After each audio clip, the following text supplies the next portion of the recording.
साल 1925 में इनका जन्म साउथ अफ्रीका के कोबोको में हुआ। ईदी अमीन को उसके पिता ने बचपन में छोड़ दिया था। साल 1946 में ईदी अमीन ने ब्रिटिश उपनिवेश आर्मी में खाना बनाने वाले कर्मचारी के तौर पर एंट्री की थी। लंबी कदकाठी और चौड़े बदन वाला ईदी अमीन 1959 में वारंट ऑफिसर बन गया। साल 1951 से 1960 के बीच युगांडा का लाइट हैवीवेट चैंपियन ईदी अमीन स्विमिंग का भी शौक रखता था। युगांडा की सेना में ईदी अमीन की तरक्की होती चली गई। उसने मेजर जनरल और उसके बाद युगांडा की सेना के कमांडर के तौर पर भी काम किया। सन 1971 में युगांडा के राष्ट्रपति थे मिल्टन ओबेटे। उस समय ईदी अमीन की छवि युगांडा के लोगों के बीच अच्छी थी। उन्होंने युगांडा के राष्ट्रपति पर भ्रष्टाचार और कई दूसरे आरोप लगाए। ईदी अमीन ने कहा, सरकार लोकतंत्र और संविधान की रक्षा में फेल हो रही है। देश की इकोनॉमी बुरी तरह से डैमेज हो रही है। जिसके जवाब में युगांडा के राष्ट्रपति ने ईदी अमीन को अफ्रीकी मां की कोख से पैदा हुआ एनिमल बताया, जिससे पब्लिक की सिंपैथी ईदी अमीन की तरफ चली गई। इसका फायदा उठाते हुए उसने सन 1971 में युगांडा के अंदर तख्ता पलट कर दिया और वहां का तानाशाह बनकर बैठ गया। इसके बाद शुरू हुआ विरोधियों के कत्ल का सिलसिला। पूर्व राष्ट्रपति मिल्टन ओबेटे के वफादार पुलिस ऑफिसर्स को मार दिया गया। सभी राजनीतिक कैदियों की रिहाई कर दी गई। कुल मिलाकर ईदी अमीन ने युगांडा की सत्ता पर अपनी पकड़ मजबूत करने के तमाम हथकंडे अपनाने शुरू कर दिए।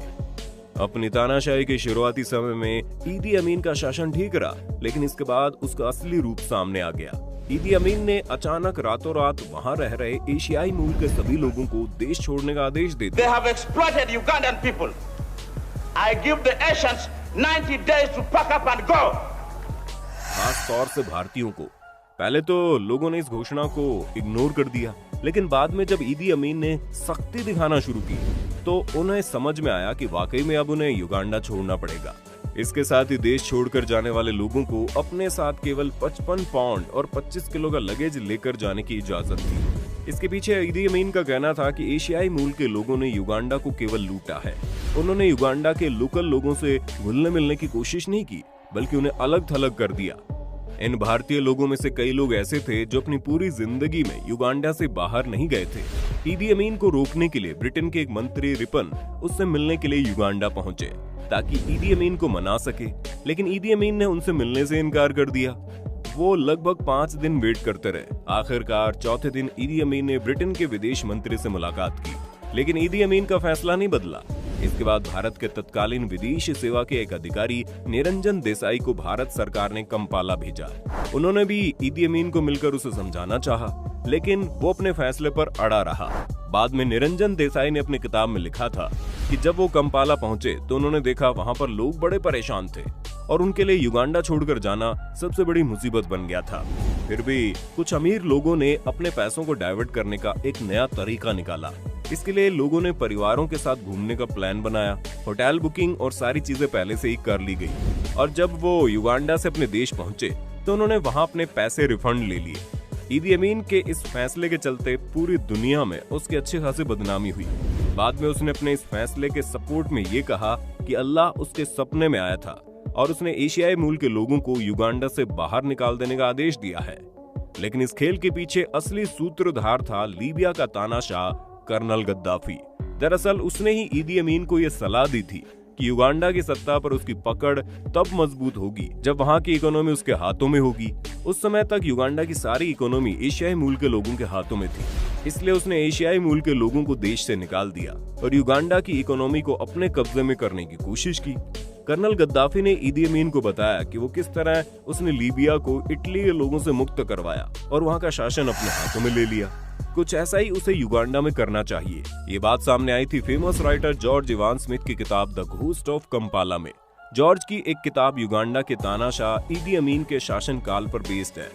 ईदी अमीन ने केवल एशियाई मूल के लोगों के साथ ही अन्याय नहीं किया, बल्कि अपने देश के नागरिकों के साथ भी उसका बर्ताव बहुत ही क्रूर था। उसने लगभग 10 लाख लोगों की हत्याएं की, जिसमें जज, पुलिस ऑफिसर्स, प्रोफेसर, साइंटिस्ट के अलावा राजनीतिक पार्टी से जुड़े हुए वो लोग जो नेताओं की चमचागिरी में शामिल थे। उसने अपने विरोधियों का सर कुचलने में कोई कसर बाकी नहीं रखी। साल 1970 के दशक में तख्ता पलट से पहले तक युगांडा में भारतीयों की अच्छी खासी तादाद रहा करती थी। लगभग वहां के हर सेक्टर में भारतीयों का बोलबाला था। युगांडा के सिल्वर स्क्रीन पर इंडियन फिल्में दिखाई जाती थी। वहां की सड़कों का नाम भी भारतीय लोगों के नाम पर रखा गया था। वैसे भी युगांडा के डेवलपमेंट में इंडियंस का बड़ा हाथ था। युगांडा में रहने वाले हर भारतीय बेसिकली अंग्रेजों के जमाने में हिंदुस्तान से वहां ले जाए गए।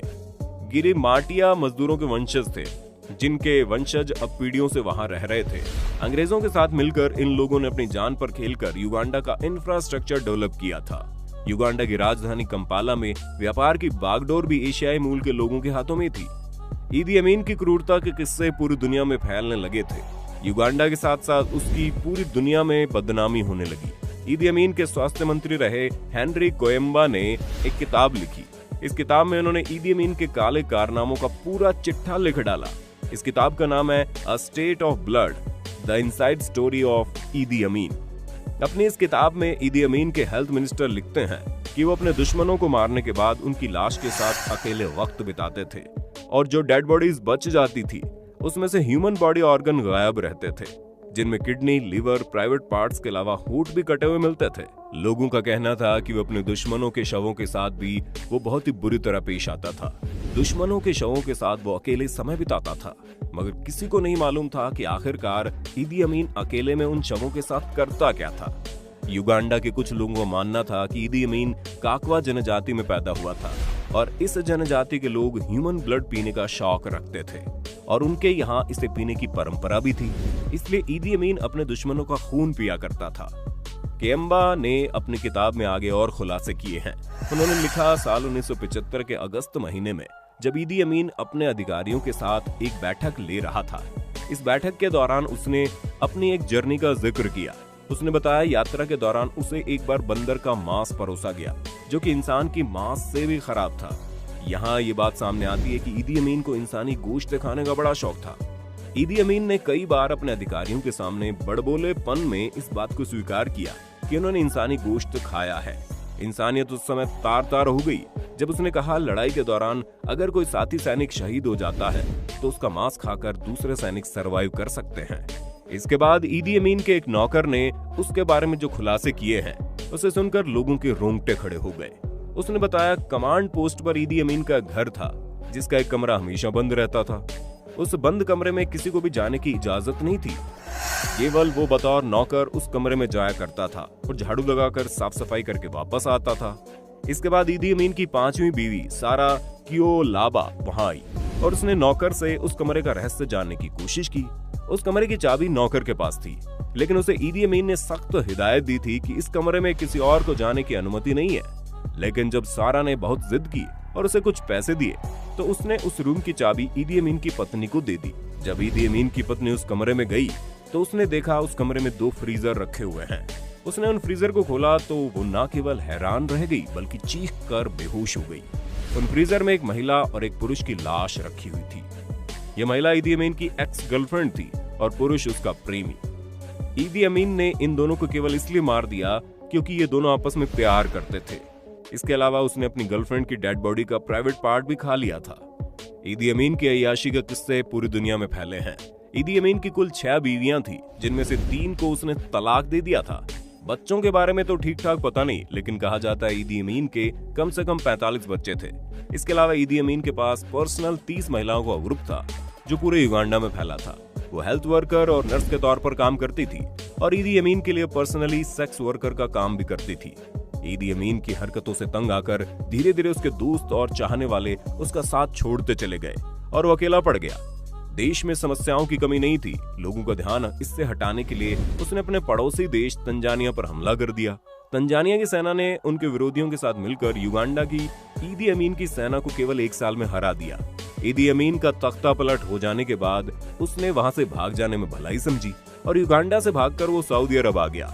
इस घटना के लगभग 25 साल बाद 2003 में युगांडा के सबसे क्रूर तानाशाह ईदी अमीन की मौत हो गई, लेकिन आज भी उसकी क्रूरता के किस्से लोगों की जुबान पर हैं। दोस्तों, उम्मीद करते हैं ये वीडियो आपको पसंद आया होगा। वीडियो पर अपनी राय कमेंट बॉक्स में देना। जल्दी मिलते हैं नए वीडियो में, तब तक के लिए जय हिंद, जय भारत, वंदे मातरम।